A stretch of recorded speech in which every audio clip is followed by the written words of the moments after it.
रही है? हेलो, हाँ जी। दिस इज फॉर हाँ, ओके, फ्रॉम द ठीक है। पंचायती जी, हाँ, JS JS ma'am rural development से जुड़ी है। वहाँ से आवाज़ मिल रही है? Oh my God. You're नमस्कार audible. Sir, Haryana police academy से एक बार ऑडियो वीडियो चेक करेंगे सर। जी जी सर, मिल रही है sir.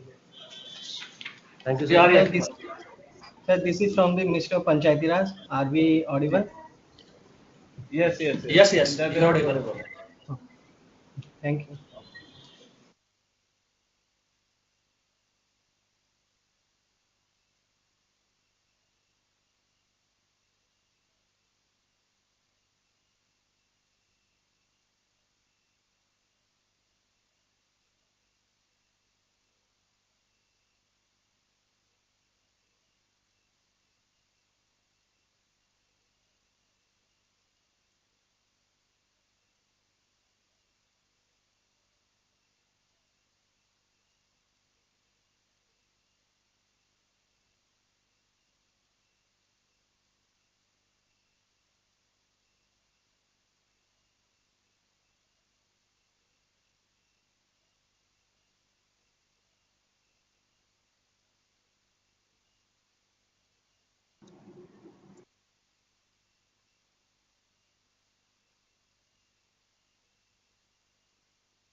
A very good morning to all those who have joined this second webinar on the discussion relating to the three new criminal laws which have been enacted by the Parliament and are very shortly due to come into force. We are joined today by respected Vivek Bhardwaj sir, Secretary MOPR, by Ma'am Smriti Sharan, Joint Secretary of the uh, Ministry of Rural Development, and let me introduce myself. I'm Dr. Preetham Yashwant, Joint Secretary, Ministry of Women and Child Development, and with me are my colleagues. right at the outset, I would request Vivek Bhardwaj sir to please set the proceedings in motion today with your opening remarks, sir, on these three criminal laws, which are a momentous decision and a momentous time in the criminal legislation in our country. Friends, I hope I am audible. Yes, you You are. see, we are prone to using the word transformational very often and in a very loose manner. But this is truly transformational. We are yet to understand the huge impact this would have. I had said earlier also that these laws are being transformed, changed, adapted to a new India after more than 150 years. The CRPC dates to 1860. And remember the background of the old colonial laws, they were enacted right after 1857. In fact, our police commissionerates came into being in the East India Company time. They are not a modern phenomena at all. So this is something which was long overdue, and I heartily congratulate MHA for this momentous step that they have taken. I was part of MHA once upon a time, at that time when the Honorable Home Minister was very eager to ensure that this happens. It was his quote unquote a dream project, and kudos to him that he has actually been able to implement his vision. It has taken a lot of effort. Huge consultations have taken place with various stakeholders, and the net result is something that we should all be proud of. There would always be teething problems, and I'm sure they will get sorted as we go by. I will give you a very small example of how a fine balance has been struck. At one end, lodging an FIR has been made very easy because now it is going to be online. On the other hand, the police has 15 days to check the veracity of the complaint. So false and frivolous FIRs are sought to be prevented by this 15 days window. Now we may think that these are laws which may not impact us, but anyone who holds property is going to be impacted. Anybody unfortunate to have seen bodily harm will get impacted. And panchayat functionaries are political leaders at the grassroots. They really need to know this because they are the ones who will be guiding their brethren. There are many issues which arise at a village level. There is domestic violence. There are unfortunate incidents with women. Children go missing. There's trafficking. All of this is very well dealt with in the new criminal laws. And I am very sure that this session, which has been organized by the three ministries jointly, is going to be of great help to our Panchayati Raj functionaries. Thank you. Sir, we thank you so much for your words of wisdom, and you have set the tone for this important discussion.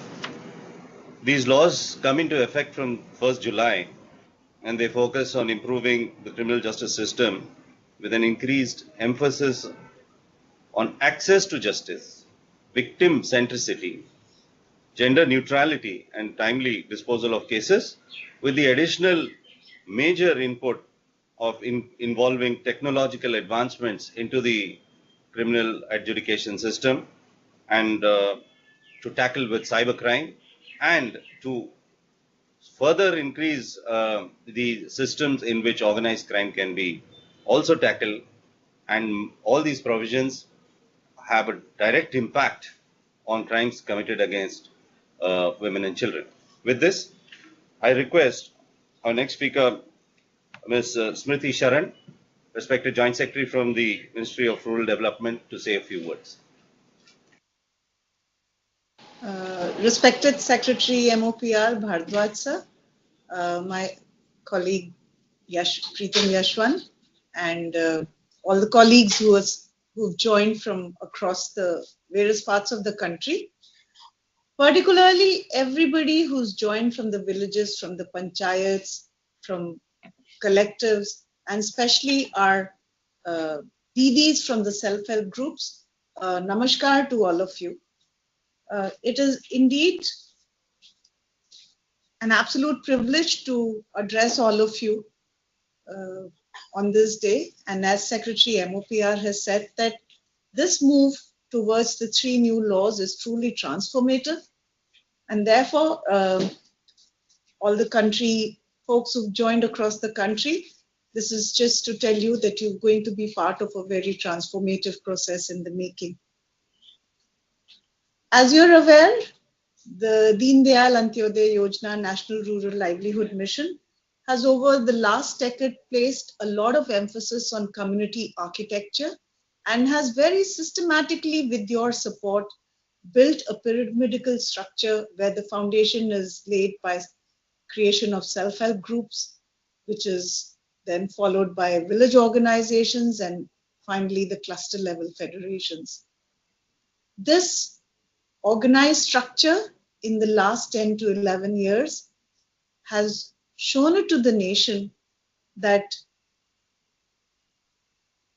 you people have the capability as well as the resolve to change your situation, economic situation, the physical situation around your village, and also to be able to see dreams and then accomplish them. With your effort only, we've mobilized 10 crore households, which have been tied into 91 lakh self-help groups, 5 lakh village organizations, and 32,000 cluster level federations. While we augment livelihoods, which is our main work, we've been tackling a lot of core issues like hunger, nutrition, and also a very, very focused attempt on gender issues. In our endeavor to eradicate poverty, we've understood that gender-based violence is a major peril which hinders social and economic development of both women as well as the larger society. We've been systematically placing various mechanisms with help of our partner ministries and also within our own program, where we've set up gender resource centers. And we've built up capacities of the cluster level federations to identify and take action to resolve issues such as gender-based violence, issues which are related to gender-based violence. We've set up more than 3,500 gender resource centers, which work like a one-stop place where all your issues, information, the required information, and the resolution-related issues are tackled at these gender resource centers.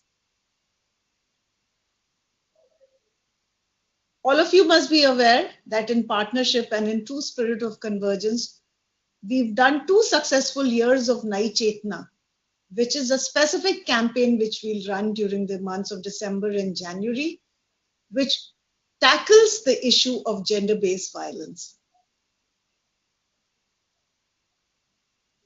And now, in our next step, in convergence with the Department of Justice, we are now also going to train our self-help group women to become paralegals so that they understand what is violence, what is gender-based violence, and how best to prevent it and to safeguard the interests of the women at large. With our experience on the ground, we have also understood that a violence-free future can only be enabled if we have legal literacy in large doses. The 3 new criminal laws, which have been spearheaded by Ministry of Home and has been facilitated by WCD to spread awareness amongst all of us. The 3 new criminal laws will help shift the focus to emphasize on access to justice. It will focus on victim centricity, gender neutrality, and timely disposal of cases. To advance this, we at MOPR, WCD, and MORD have resolved to work together, and this joint webinar is the first step in that direction. I believe that the webinar will be very effective, especially amongst our SHG members, in spreading the awareness and also making them aware of the legal provisions that will safeguard their interests with greater emphasis. A joint effort on gender sensitization is just the first step, and we'll collectively amplify this work. We are committed to jointly create pathways for increased legal access, legal literacy, and access to justice. I place on record our deepest appreciation to Ministry of Women and Child Development for having spearheaded this whole conversation and collecting so many of us in this conversation, and we will continue to give us our best support. Thank you so much. Thank you, sir. Thank you, ma'am. And from my side, I would just like to bring to the notice of all the thousands of people who have joined today that we had a similar webinar on 21st, that was last Friday, in which we were overwhelmed by the number of people from all walks of life who joined together across the country. Our last reports have suggested that more than nearly 50 lakh women, men, and across the country joined in to listen to what is it that is changing in the entire scheme of things in criminal legislation. And it also encouraged us that that the entire field functionaries of all our 3 ministries, Ministry of Panchayat Raj, Ministry of Rural Development, and of Women and Child Development, worked so assiduously in trying to send this message across to all their stakeholders that it is something that they should listen and at least come to know that something is happening. Similarly, today, for the benefit of all those states where their first language or their medium of communication is not Hindi, we've organized a special webcast in English. We understand, I must place on record right at the beginning, to all our friends and all our colleagues, all our frontline workers from, whether or southern states like Tamil Nadu, Kerala, Karnataka, Andhra Pradesh, Odisha, Telangana, and so on, and our friends from the Northeast, all the Northeastern states, that we understand that we have made, there is a provision right at the beginning of the webinar. I'd like to just tell us that NIC has a provision that in the webcast link, there is a little button which says choose your language, and it is available for translation right now in 6 languages at least as a subtext. But I assure all of you, all our friends from all the regional states who are non-Hindi speaking, that this is only the beginning of the conversation, and all our material has been shared with all states and union territories, and we encourage them, and we are willing to support them to have all the material translated into regional languages. And in the next few months, as we go forward, we request and we encourage that in the state regional training institutes of all the 3 ministries, or at the divisional level, or even at the district level, that a translated literature is made available in very easy to understand simple language, so that women in particular and all populations, all citizens in general, come to know what are these major provisions which have changed and how does it impact their lives. I must add, before I close my remarks, that we have more than 800 one-stop centers which are now a footprint across the country, mature institutions, at least one in every district of the country. I thank all my colleagues in the one-stop centers who are working so hard to be the first point of assistance to women in distress. For you, this education is also very important so that you can spread the word in and around your vicinity, in and around your jurisdiction. I also thank the hubs for empowerment of women, a new fledgling organization now with the footprint of more than 700 districts across the country. You're just emerging, and your role is primarily for creating awareness about all the benefits and schemes which the government has to offer, especially to women. But at the same time, your role also includes that to spread information about new legislation, which is the central point of today's discussion. And I cannot close without saying thank you to all our Anganwadi Didis, more than 14 lakh of them all across the country. You are our frontline workers, you are our strength, you are the base on which the entire ministry stands and succeeds in every endeavor. So to all my Didis who are perhaps conversant in English today, since today's webinar is in English, in the Northeast especially and in the southern states, I thank you very much for your continued efforts in taking forward the journey of development and empowerment of women in this country. With that, I must introduce my two colleagues, capable and very well versed with the subject at hand. On my left is Ms. Aditi Tripathi. She is an advocate and a resource person who has been associated with the formulation of these path-breaking transformations in the criminal laws, which are to be notified on July 1st. And she will very lucidly, very simply, and touch upon all the specific provisions of the law which have a major impact on the lives of all the women and children across our country. And later on, it will be followed by some more insights into these legislation, the provisions of these legislations, by my colleague, Mr. Dayashankar, who sits on my right, who is a director in the ministry and deals with all matters relating to women welfare. With that, I hand it over to you, Ms. Aditi Tripathi. Thank you.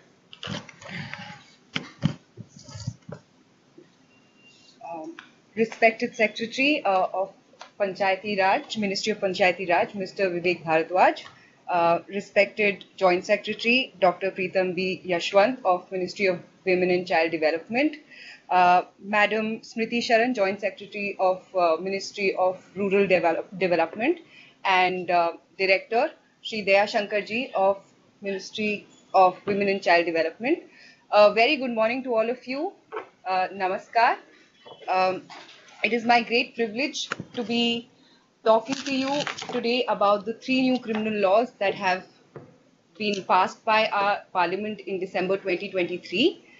In a few days, just in a few days from 1st July, these laws will be applicable to each and every citizen of this country.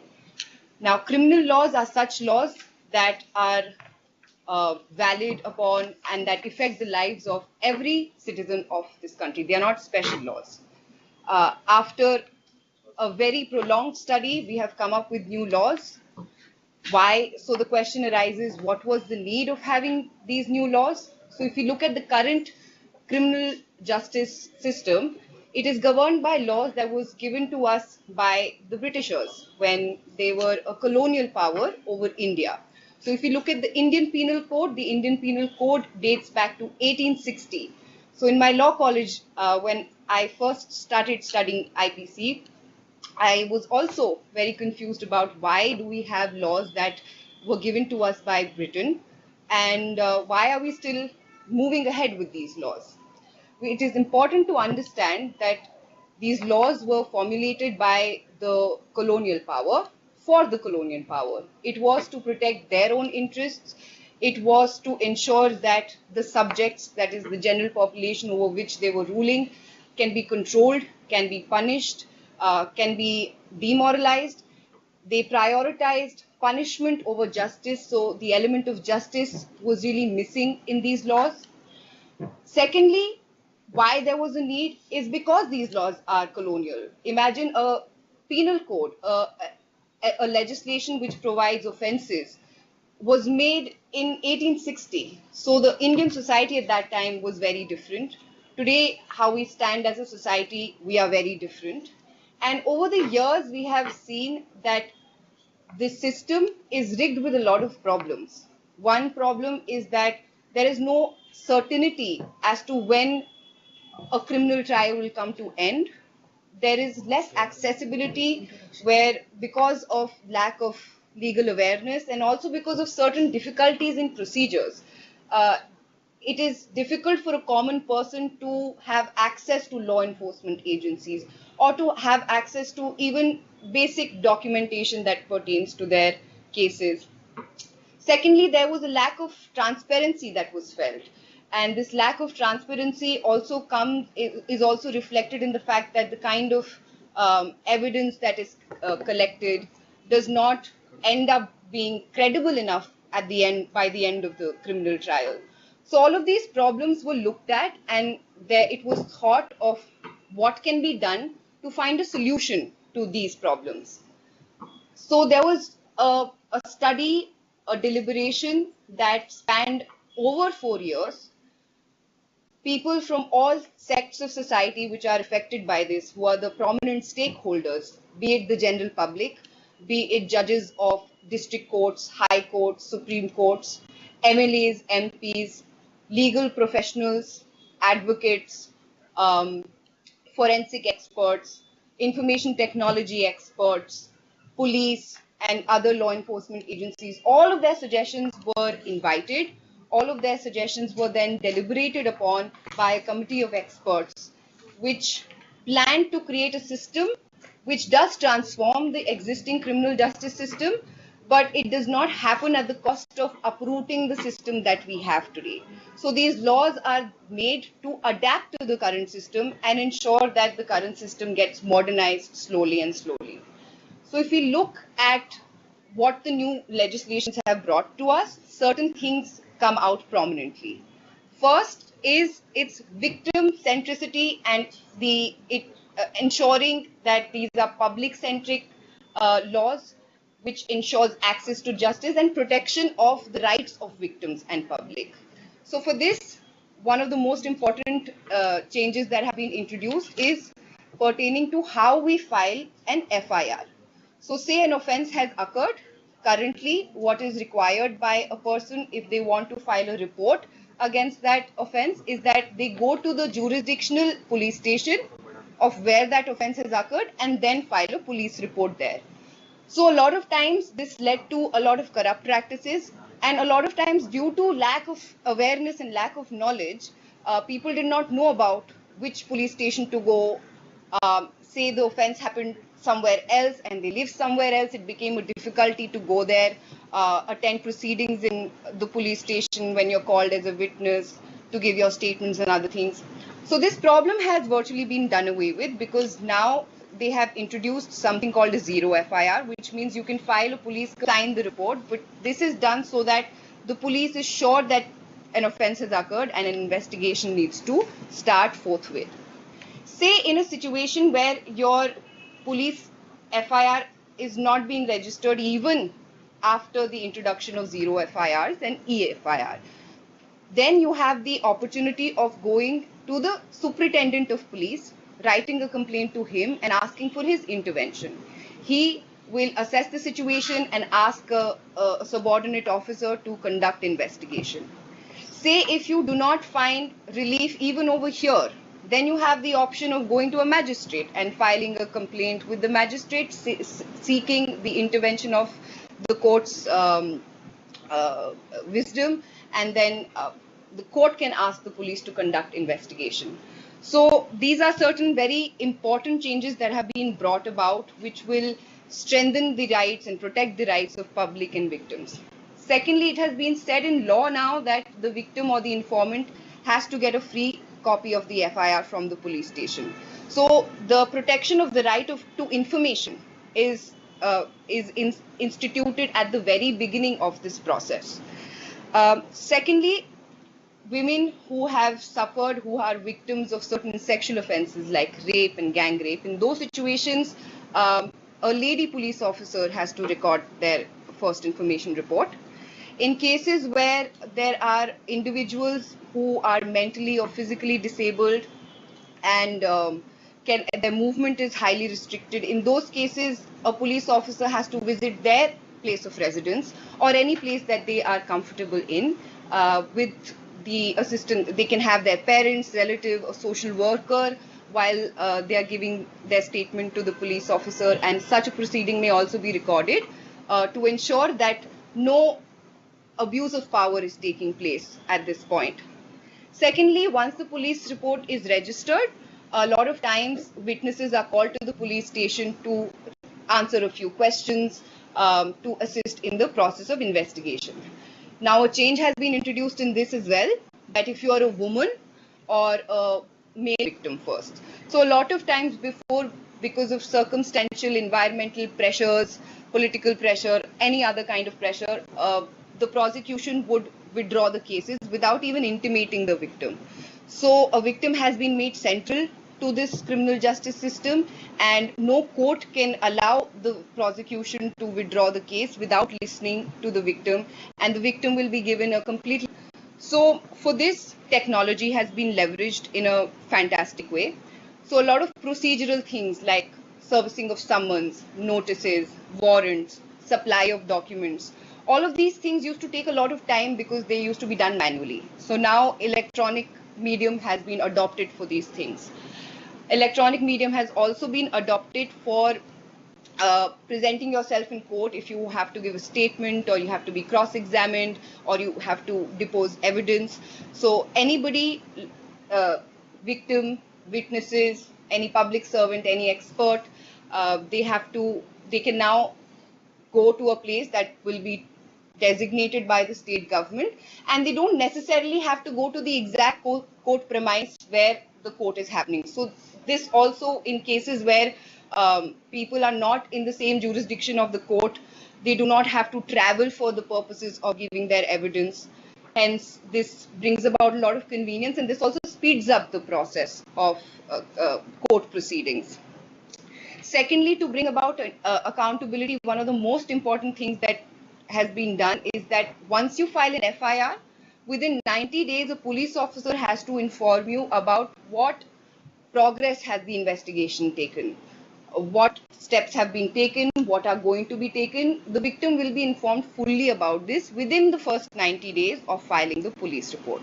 Similarly, for the first time, forensic experts have been mandated. Now it is necessary that forensic experts go to the crime scene in case of heinous offences. Heinous offences being those offences which are punishable for more than 7 years. So now forensic experts have to go to that crime scene, collect evidence. What this does is that field experts are now handling forensic crime. A state government which does not have a forensic facility can obviously take help from neighboring states. It can take help in the in terms of assistance from forensic experts or laboratories. So this is one step taken which will slowly push us into a more technologically adept criminal justice system, which will ensure that technology is used to finally resolve crime as well. Second, another point about increasing accountability and increasing transparency in the criminal justice system is that any search and seizure proceeding that is now conducted by police has to be audio-video recorded.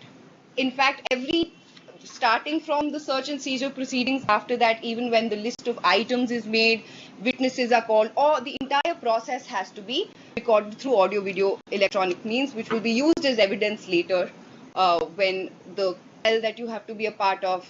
B, there are expenses involved in this. C, there is most importantly a prolonged wait for justice.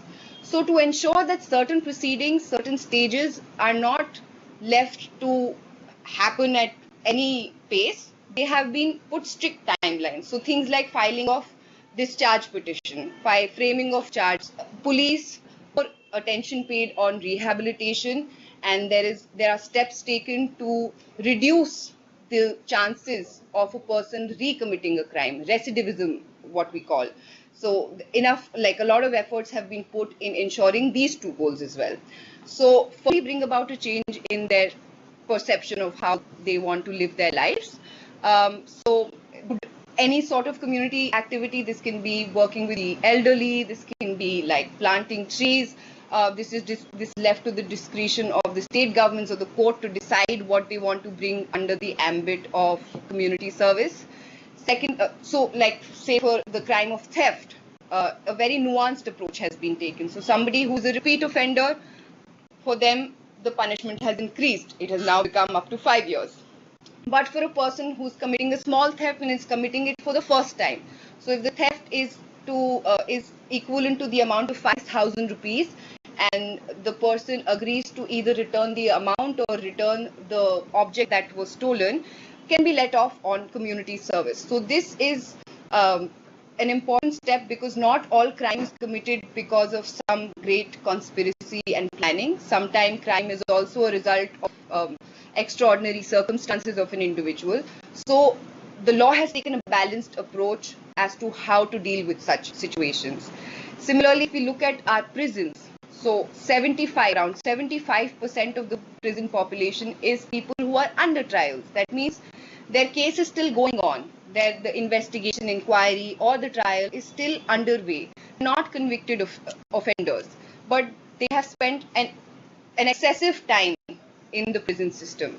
This also happens because of lack of awareness about what is happening in their cases, lack of documentation, and lack of legal literacy. So provisions have been made in this to help first-time offenders again.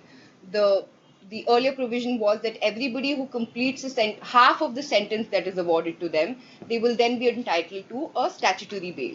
So this has changed a little bit for first-time offenders. This limit has been further reduced for first-time offenders. Now first-time offenders can be are entitled to a statutory bail after completing 1/3 of their maximum sentence that they had been awarded. So this helps not crowd our prison system, and also helps people come out of the prison system if they are first time offenders and get integrated with mainstream society at a faster pace, and which will probably help them not re-enter the world of crime. So another important aspect, if we see, is plea bargaining has been looked at. So plea bargaining is a tool through which one can get speedy justice. So for not very heinous crimes, so crimes which are punishable with less than 7 years, and crimes that are not committed against women, children, or the socio-economic condition. So any other crime which is not either against a woman or a child or the socio-economic condition of the country, or an offense which is punishable for more than 7 years, the accused and the victim in other crimes can come together and decide what a mutually satisfactory decision or resolution can be for the offense that is committed. So the accused is entitled to a reduced sentence, so they don't have to complete the entire sentence, they have to complete only a fraction of that sentence. And secondly, the victim here is entitled to some form of compensation by the accused. So all the stakeholders, the police, prosecutor, the defense, lawyer, the accused, the victim, they come together and they have an opportunity of deciding what can be a fair and just resolution to this case. And in this case also, first time offender only has to spend 1/4 or 1/6 of the total punishment, which is also a reduction from the earlier present. There was no such threshold for first time offenders, so it has been introduced for the first time. So plea bargaining has also been made attractive. People who find themselves in such situations, which are probably they're not hardened criminals, they can opt for this, and they have not committed any grave crime, they can opt for this mechanism to get faster delivery of justice.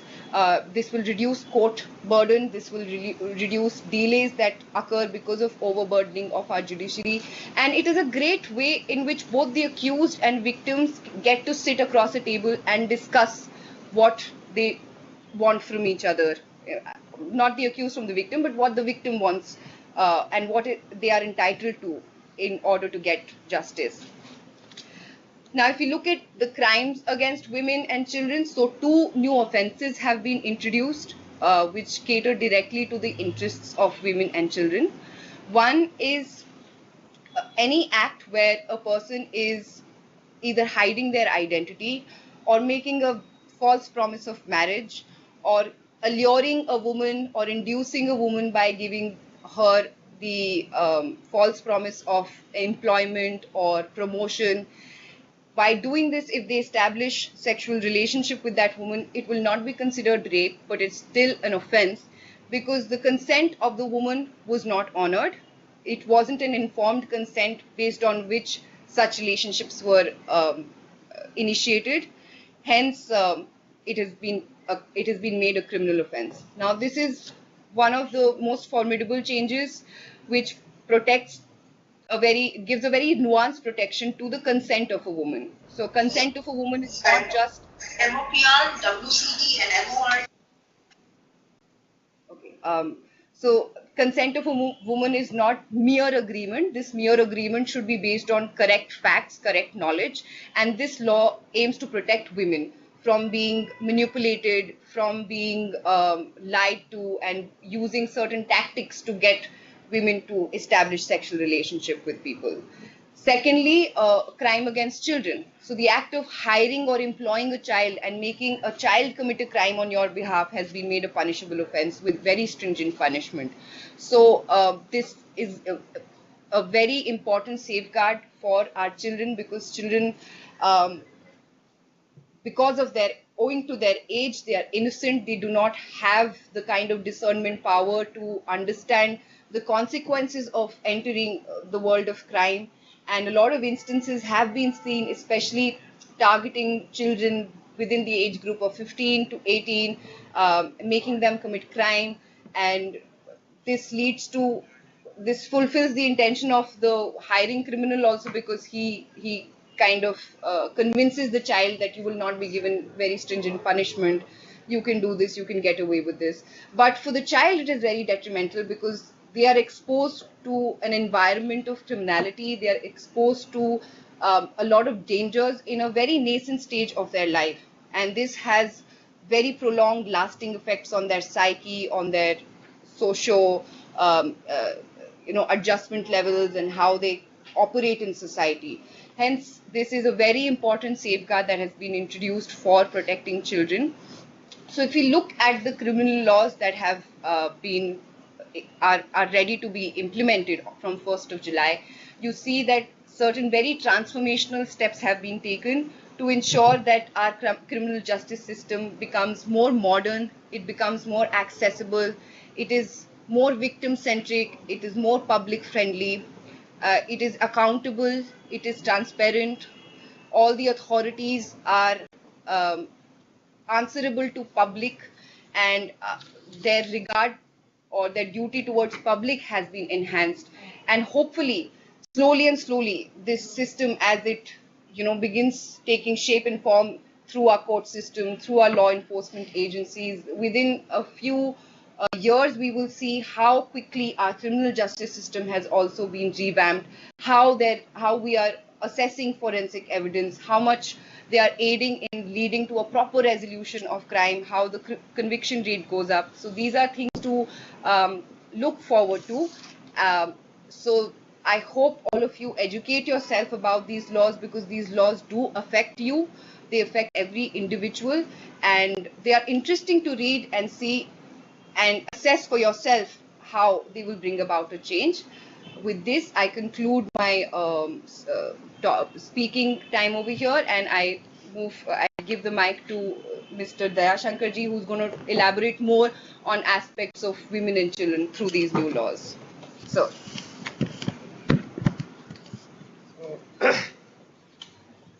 Thank you, ma'am Aditi ji, and welcome to all the participants and senior officers who have joined today from Ministry of Panchayati Raj, Ministry of Rural Development, and all the stakeholders related to Ministry of Women and Child Development, the officials of state government, union territories, the functionaries of one-stop center, hubs, Anganwadi, and all others who have joined today's webinar. So good morning to you all. Madam Aditi ji has told you various facets of the three criminal laws that have been passed by the Parliament. And these three laws are slated to be implemented with effect from 1st of July, just a few days from today. I would be covering broadly the aspects related to women and children that have been part of these three criminal laws. Mostly the focus would be on the new provisions and the provisions where some stringent punishments have been made, or where some new procedures have been prescribed. So my discussion would be on the points that have not been covered by Aditi ji. Next slide, please. That's where the minor girls or the terms minors were used. So now it will apply to both. In few places where some of the crimes were earlier considered to be committed by only the men, these have been made gender neutral in view of the changing phases of the society. The technological neutral approach, so all the technological advancements have been very well kept in mind while making the provisions. The focus is on access to justice. As ma'am had already said that the earlier the Indian Penal Code and other criminal laws, they focus on penalizing the offenders, whereas in the current legislation the focus is on delivering of justice, and it's making it accessible.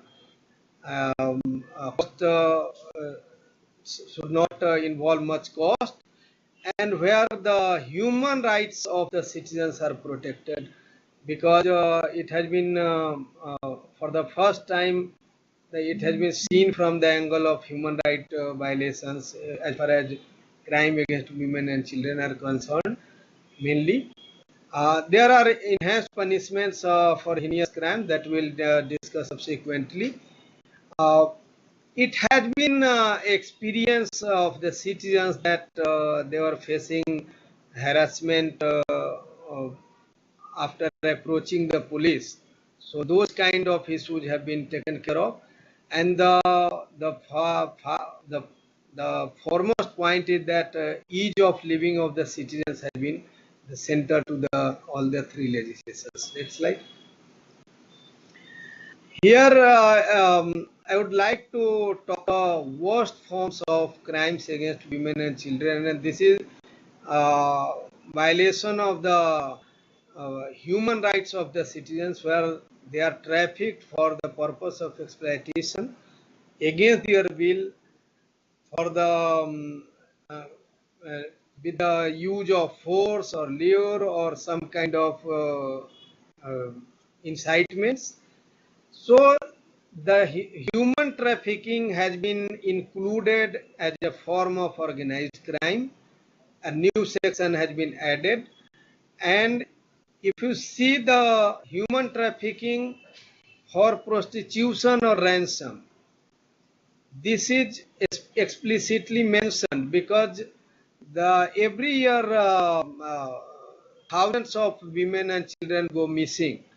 And if you see the recovery rate of the children are mostly get recovered, but a large number of women continue to be missing, and it is apprehended that many of them have been forced into prostitution or some kind of work that they are not willing against their will. So this has been included as a form of organized crime. And when we talk of organized crime, it means it will be treated as a part of a gang or a group of some criminals, like 5-10 people are there. So whatever punishments have been prescribed, the punishments will apply to all the members of the gang in a similar manner. And the maximum penalty for involving in organized crime a death sentence. And one of the other features of this organized crime is employing the men or children for kind of trafficking of arms or drugs or any other anti-national activities like. So these are part of organized crime. Now, next slide. So stringent punishments have been made. So earlier there were provisions like for rape of a minor girl below the 12 years of age, that was separate provision. For below 16 years of age there was separate provision, and below 18 years of age there was separate provision. Now in line with the provisions of POCSO Act, so all the cases of gang rape of victims under 18 years of age will be treated similarly. And the next and the stringent punishment, including the death sentence, will be applied in case of a rape of a minor girl. Gender neutrality, like I said earlier, there are certain crimes which are currently in the Indian Penal Code are said to be committed by men only. But if you see the portions highlighted in bold, like assault on a woman or disrobing or voyeurism against a woman, so these kind of crimes have been made gender neutral, and now even a woman can be treated as an offender if she indulges in such kind of crime. So both men and women are punishable for these offences. Victim-centric approach. So here one of the points that I would like to highlight, that the man has talked about the plea bargain. But in case of women and children, these will not apply, and the withdrawal of cases cannot be permitted, or a bail of accused is to be permitted only after hearing the voice of the victims. So these are the provisions which have a very, very far-reaching impact, because the cases cannot be withdrawn now unless the voice of the women are heard. Similar is the provision that one provision is there, that in case of rape or gang rape or any kind of sexual assault, so the proceedings are now to be held in camera and not in the open court. And in such cases, the due care is to be taken that the victim is not brought face to face with the accused, but at the same time the victim is also allowed to cross-examine the accused person.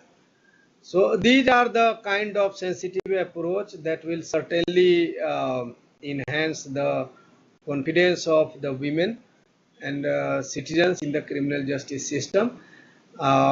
Another provision is there that, like ma'am has already told, that now EFIR or zero FIR, these have already been prescribed. The obtaining the copy of your complaints or information by the investigating officer within 90 days about the progress of the case on a complaint, these have been made a part of the criminal justice system now.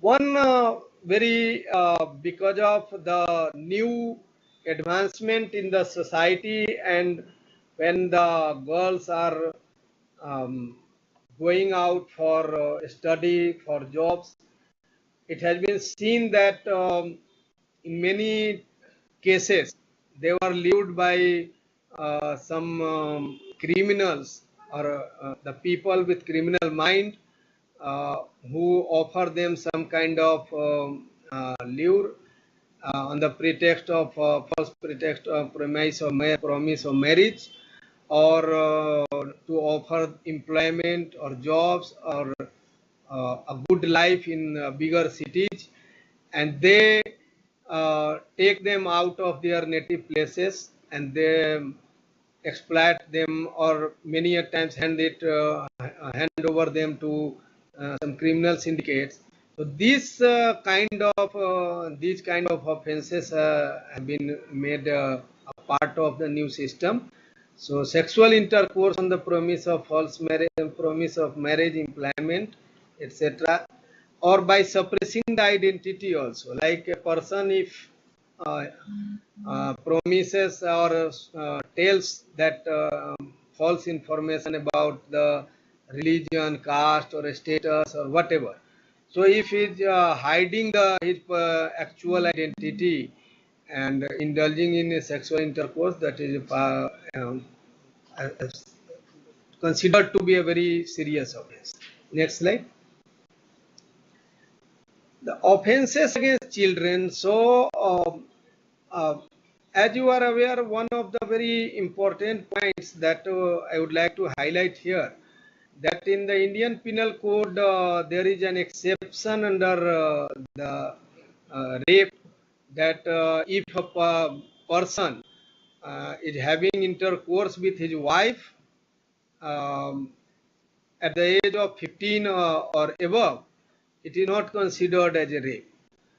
But this is in variance with the provisions of POCSO Act, and this provision was long there. Now this has been made equal to that prescribed under the POCSO Act. So now even if a person marries a girl below the age of 18 years, which is in any case prohibited by law under the Prohibition of Child Marriage Act, or for that matter under the personal laws. So the age of marriage for a girl or a woman is prescribed as 18 years. But that was an anomaly that has been removed here. And now if a person in the name of marriage is having a relationship, sexual relationship with a minor girl below the 18 years of age, it will be treated as rape and will be tried accordingly. So this is a very big reform, I should say. Hiring, employing, or engaging a child to commit offense. So here this has been seen, like as the society evolves, it has been an experience that the criminal syndicates, they hire minors who are in the age group of 16, 17 or below 18 years of age. Import of a minor girl for sexual exploitation, that was a crime, but not import of a minor boy.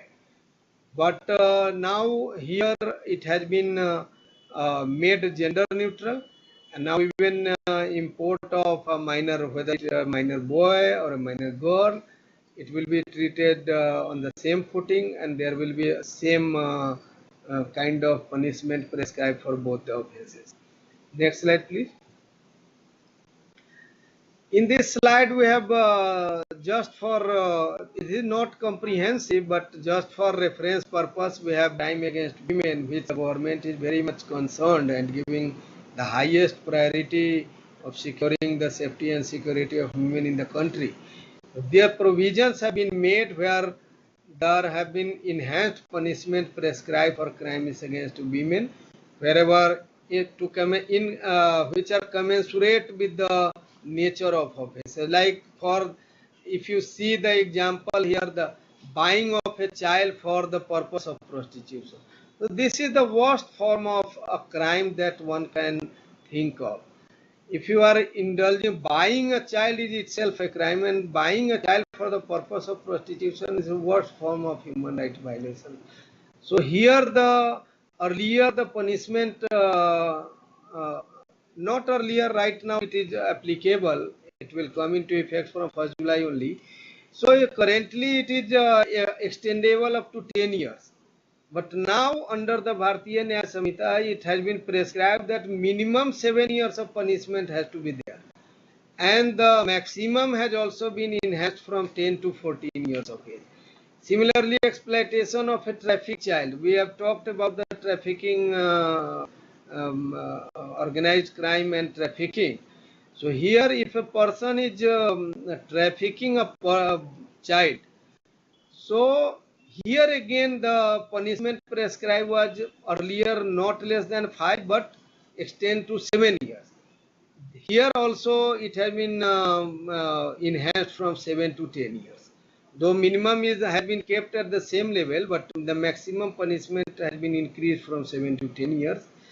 On the right hand side in the orange section, so here we have listed out some of the crimes that are against women and children where the minimum punishment has been prescribed. So if you see the buying of a child for the purpose of procedure, we have talked minimum 7 years. In case of like organized crime, it has also various facets. So awaiting, if a person is awaiting in human trafficking or attempting in an organized crime, so here also the 5 years has been prescribed minimum punishment. Being a member of organized crime, so if harboring a member of organized crime, so here again it is minimum 3 years. Even if you are not directly involved, but you have a harboring with the group member, even then you can be punished. So possession of property on behalf of members of organized crime, it has been seen that the crime syndicates or the gangs, they whatever they earn, this has been done basically to earn a profit, economical some kind of benefits deriving out of the exploitation of a person. So they don't keep the property or the money in their names. So they use the services of some other person who are nature of crime. The minimum punishment has been prescribed. Similarly, for begging, kidnapping a child for the purpose of begging. So here also the minimum 3 years, minimum shall not be less than 10 years. So if a person is kidnapping a child for the purpose of begging, so 10 years punishment is there. Next slide. This slide we will share the copy of this presentation with all the stakeholders, all the state functionaries, and my request is that you may get it reached to the every citizens of the country. Translation, if done in the regional language, is better. So here in this slide we have listed out some of the provisions which are specifically related to women and children, and which are the old sections and which are the correct sections, just for ease of understanding. So I am not repeating. This kind of the provisions of Bharatiya Nagrik Suraksha Samhita, whatever has been listed here, Madam has already covered, so we are not. I am not repeating again. But just back. But one very important aspect that is kept in mind, is that now you don't have to go personally and submit a written document or signed document in the police station in support of the very important institutions that have been created in the last 10 years, I should say. So in 2015, the government has decided to implement the scheme of one-stop centers across the country. Prior to that, there was no such kind of institution which should serve as a single point of contact in case of first-time responders, I should say, in the time of need. So these institutions have been put in place, and I am happy to share that about 769, one-stop centers are right now functional across the country, and these are providing, the one-stop centers are providing a very efficient and very, I should say, appreciable services to the needy women. They provide 5 kind of services, like medical aid when there is a case of rape or gang rape or domestic violence or a acid attack. So immediately the one-stop centers can be contacted, and they will connect you with the connect the victims or survivors with the medical facility nearby, free of cost. Another important facility that is provided, like in case of domestic violence, particularly when the husband or the in-laws, they force a woman to go out of the house. They provide temporary shelter for 5 days, and if there is a requirement of long-term shelter, that is also arranged through our another component of Mission Shakti, that is a scheme for safety, security, and empowerment of women, that is called Shakti Sadan. So through which shelter up to 3 or 5 years, as the case may be, can be provided. Another important service that one-stop centers provide is the legal assistance. So through the Legal Services Authority, the District Legal Services Authority, they provide legal aid and counseling to the needy women in case they wish to file a complaint. So free legal aid is provided. Here I would like to highlight that under the Legal Services Authority Act, free legal aid is a right of women and children who are considered to be most vulnerable sections of the society. So you can avail the services of one-stop centers. Another important aspect is providing psychosocial counseling in case of need, because whenever such kind of heinous act or a kind of violence is faced by a woman, or she is in distress, so counseling plays a very important role. So they also provide the services of counselors who will tell you, or who will make you feel good and happy, and also try to reduce the trauma that you have faced. Then also, that whenever there is a crisis, there is a need, they can contact their nearest one-stop center. You can also contact the one-stop center through our National Women Helpline 181, which is now integrated with the Emergency Response Support System, which is another project of Ministry of Home Affairs funded under Nirbhaya Fund. The 112 number is providing all kind of emergency responses like police or ambulance service or fire services. But now that 181 Women Helpline and 1098 Child Line, they are integrated with the ERSS service. So they provide you seamless services, whether it is emergency or non-emergency. So do avail the services of, remember the numbers 181, 112, 1098 and one-stop center, and contact wherever there is an emergency or wherever a woman is needing any kind of help. Another important institution that the Ministry of Women and Child Development has put in place at the district level and the state level is the Hub for Empowerment of Women. We call it Sankalp Kendra. So these Hub for Empowerment of Women, they provide all kind of information and services like schemes of central government or state governments. Next slide, please, which is kind of, yes. So the children in need of care and protection, you all are aware that for the children who are under the 18 years of age, so they are covered under the provisions of the Juvenile Justice Act. So Juvenile Justice Act has been enacted by the government, especially for the children who are in the need of care and protection. And there are the first and foremost point that is to be kept in mind, that the children should not be interrogated or kept in the custody of the police. So under this act, JJ Act, we have the system of Juvenile Justice Board and the Child Welfare Committee. And there are special juvenile police units that have been created across the country. So the children, whenever they are found to be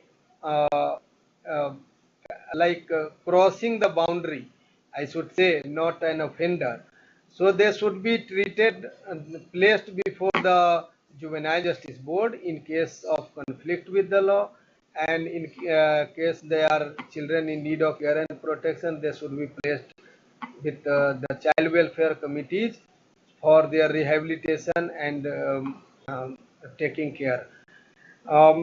There are a few provisions like under the Bharatiya Nagarik Suraksha Samhita. Now, the children below the age of 7 years, they will not be treated as offenders in case something goes wrong.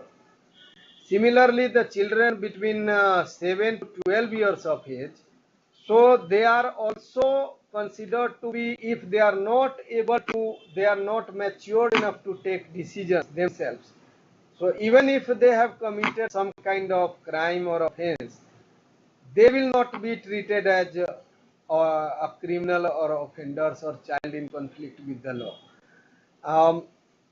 I have already told that the children should be treated under the provisions of JJ Act, and enabling provisions have been made in the 3 new criminal laws. So these are to be kept in mind while a child has committed any kind of offense. The plea bargain is, I have already told in case of women, and the same applies also in the case of child, that is not available in case of where there is a crime against child. So this is to be also kept in mind. So with this, I conclude my presentation, and I, on behalf of the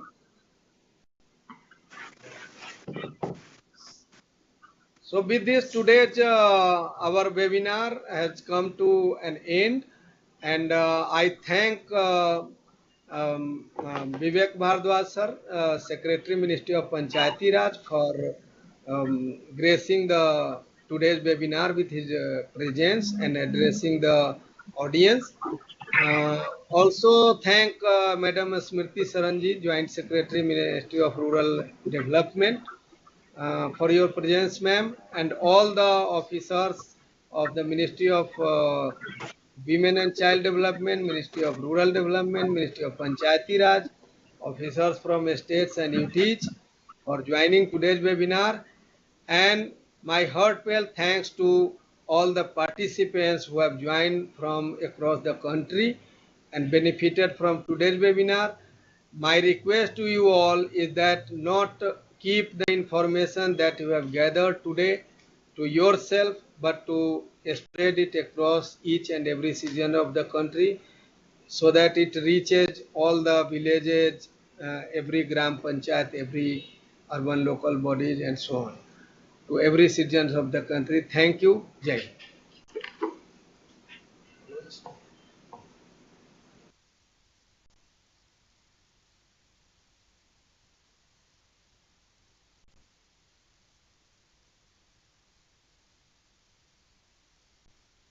Your meeting has ended.